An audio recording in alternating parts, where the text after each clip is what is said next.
ಶ್ರೀ ಹಳ್ಳದ ಜಂಗಮ ಮೂಲಸ್ಥಾನ ಬೀರ್ಲಿಂಗೇಶ್ವರ ಪ್ರಸನ್ನ, ಶ್ರೀ ಆಲುಕೊಳ್ಳದಯ್ಯನ ದೇವಸ್ಥಾನ, ಶ್ರೀ ಗುಳ್ಳಮ್ಮ ದೇವಿ ಪುಣ್ಯಕ್ಷೇತ್ರ ತಾಳಿಕಟ್ಟೆ.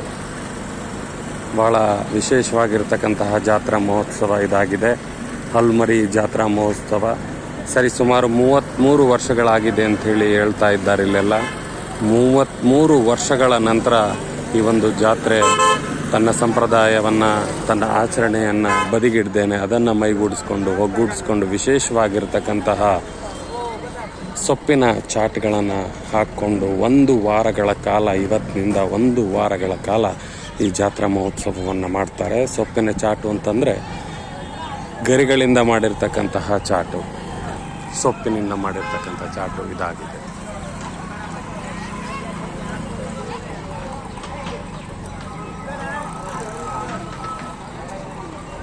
ಶ್ರೀ ಹಳ್ಳದ ಜಂಗಮ ಸ್ವಾಮಿ ತೋಪು ಜಾತ್ರಾ ಮಹೋತ್ಸವ, ಶ್ರೀ ಹಿರೇಬೀರಲಿಂಗೇಶ್ವರ ಸ್ವಾಮಿ ಪ್ರಸನ್ನ ತಾಳಿಕಟ್ಟೆ. ವಿಶೇಷವಾಗಿರ್ತಕ್ಕಂತಹ ಜಾತ್ರಾ ಮಹೋತ್ಸವ. ಸರಿಸುಮಾರು ಈ ಗ್ರಾಮದಲ್ಲಿ 5,000 ಮನೆಗಳು ಇದೆ ಅಂತಕ್ಕಂಥದ್ದು ನಮಗೆ ಮಾಹಿತಿ ಲಭ್ಯ ಆಗ್ತಾ ಇದೆ. 5,000 ಮನೆಗಳು ಇರತಕ್ಕಂತಹದ್ದು.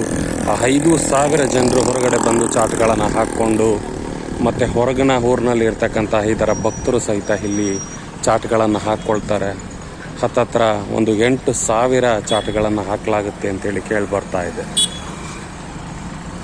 ಇದೀಗ ತಾನೇ ಬೇರೆ ಬೇರೆ ಊರುಗಳಿಂದ ಜನರು ಟ್ರ್ಯಾಕ್ಟರ್ಗಳಲ್ಲಿ, ಗಾಡಿಗಳಲ್ಲಿ ಬರ್ತಾ ಇರ್ತಕ್ಕಂಥದ್ದನ್ನು, ಕಾರ್ಗಳಲ್ಲಿ ಬರ್ತಾ ಇರ್ತಕ್ಕಂಥದ್ದನ್ನು ನಾವು ಕಾಣ್ತಾ ಇದ್ದೇವೆ. ಹಾಗೆ ತಮ್ಮ ಸಂಪ್ರದಾಯವನ್ನು ಇಡಬಾರ್ದು ಅನ್ನೋ ಕಾರಣದಿಂದ ಗಾಡಿಯಲ್ಲಿ ಸಹಿತ ಅವರು ಬರ್ತಾ ಇದ್ದಾರೆ. ಮತ್ತೊಮ್ಮೆ ತಮ್ಮೆಲ್ಲರಿಗೂ ಧನ್ಯವಾದಗಳು.